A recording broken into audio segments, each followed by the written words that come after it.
Hello and welcome to my YouTube channel. Have you ever heard about something like accidental artheism? Well, if not, then I guess today is the day. In this video, a palm color man is heard saying that they are two forms of artheism which are intended and accidental. Now, I know you are asking yourselves the same question. So did I when I saw this video.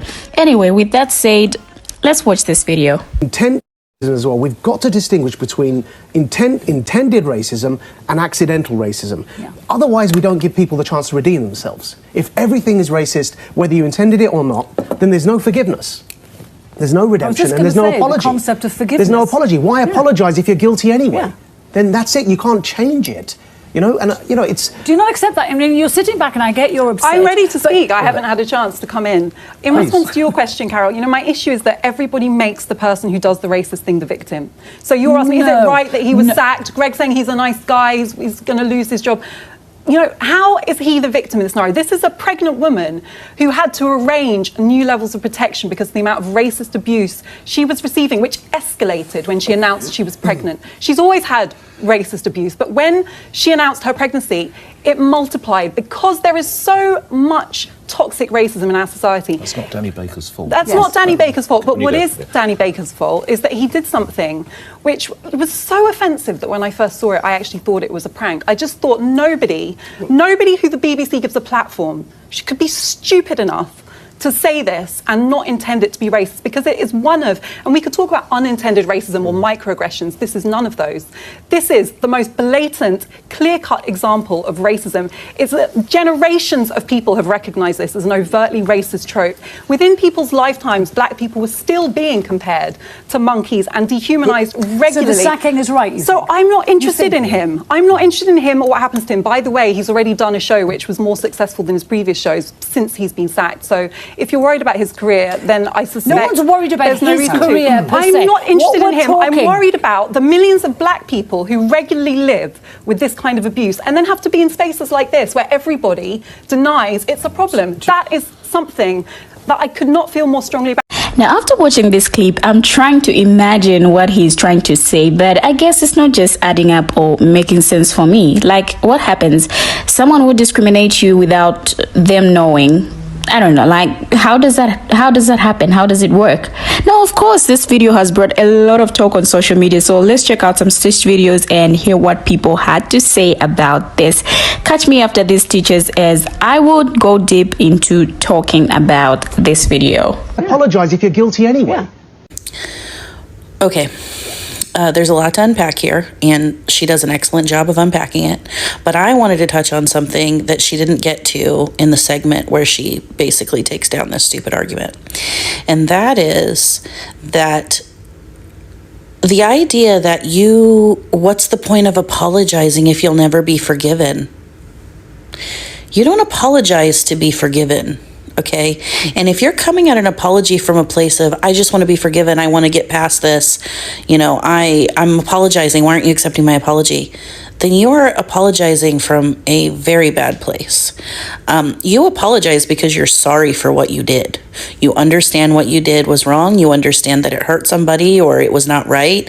And you are genuinely apologetic for doing that. And you intend to go forward and not make those mistakes again. That's what an apology is supposed to be. And when you look at it like, well, what's the point of apologizing if I'll never be forgiven? Then you weren't ever really sorry.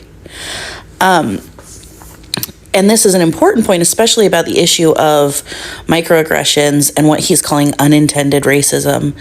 Because if you're only apologizing because you want to be forgiven, then you haven't done the work of figuring out what you did wrong. And if you haven't figured out what you did wrong, you can't go forward and not do it wrong again. And you're probably going to say, well, how was I supposed to know that was racist? It's a vicious cycle.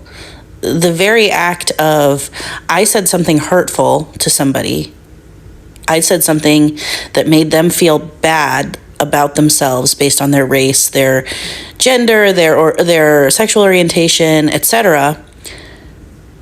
But I didn't realize it was mean or bad, so I shouldn't be sorry. You're going to go on and do the exact same thing again, and then you no longer have the excuse of I didn't know it was wrong. So anyway, I think that everything you need to know about the mentality of the people at this table is the idea that the goal of an apology is to get forgiveness and not to actually be sorry. I mean, you're sitting back and I get your obsession. I'm ready to speak. I haven't had a chance to come in. In response to your question, Carol, my issue is that everybody makes... I'm going to let her finish, definitely, but listen. We got to talk about racial illiteracy and how individuals that usually are the perpetuators, you feel me, of, racial insensitivity and many different instances of straight up racism, they like to play the victim. They like to kind of shift, you feel me, the blame and kind of center themselves and their emotions instead of the material reality of what they just kind of did. You see what I'm saying? In this clip, we going to see this right there. We also can recognize that anti-blackness is a global phenomenon and it is one that, infects all bodies in the world, not just white ones, not just black ones, but everybody in between. You see what I'm saying? My grandfather always said the pathway to hell is paved with good intentions. So we acknowledge that, hey, man, there are individuals that do things that they don't intend bad. You feel what I mean? But this idea of accidental racism is baffling. You see what I'm saying? It sounds like something like a white lie, or it sounds like something like, you feel me, that is rhetorically trying to diminish what's actually going on. It's like some George Orwellian double speak. Like you ain't really saying what you're saying. You see what I'm saying? You don't see what I'm saying? I define racial illiteracy when you lack the ability to read and write situations and issues pertaining to race. Racial illiterate. If you apologize and you still doing the same thing, yeah, of course you're still guilty. You see what I'm saying? But if you try to correct that behavior and learn from your mistake, you know what I mean? That's a different ballgame. It's nobody's fault. A world of racism without racists. Now, in the main video, we heard the Palm color man say that why apologize if you're guilty anyway? I thought people apologize when they realize that their actions were wrong. And him saying that just because someone is guilty is something else. I don't know, but apologizing re-established dignity for those hurt, like by letting the injured party know that it was your fault and not theirs, helps them feel better.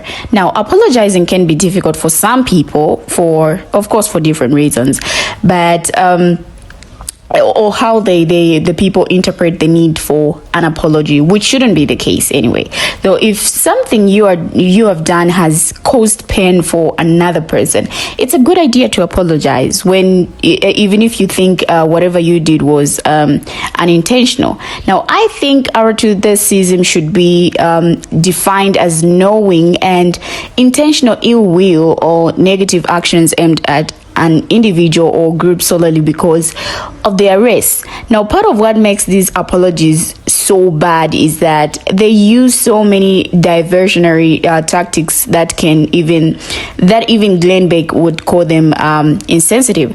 Now, the people who say such apologies take no responsibility for their actions and insist that they wouldn't be seen as artheist if only a person would spend time getting to know them.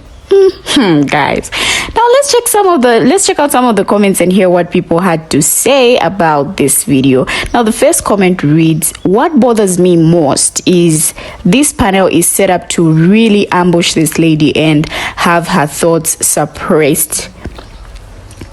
Suppressed. These folks are unwilling to learn. The fact that they drew the line between the need to apologize and whether or not that apology would be accepted is wild." Now, intended artheism and accidental is still artheism. I don't get why they are trying to separate it and then justify it's wrong regardless. What is accidental artheism? Well, this is a gaslighting term they made up to help apologize for artheism. So now this one says, "This is the BS we have to deal with in the UK. We are constantly gaslit into believing that here it is mostly in our head because it's not as blatant." Now this one says, "Wait, accidental artheism? So now YT people can make a mistake and be artheist according to their logic. This whole notion is just exhausting. I can't. The way she clearly explained the problem, and they proceeded to do the very thing she said was the problem. Now, the person hurt cannot see inside the mind for intention. They only tell impact. Accidental or not, the impact is the same. Yeah, it is the same. Now, all right, these are a few comments or reactions from people, and I would also like to hear your own thoughts about this. We've seen the stitches and read some of the comments, and wow, it's just wild. And I just want you to share your thoughts as well in the comment section. Thank you for watching, and see you in my next video.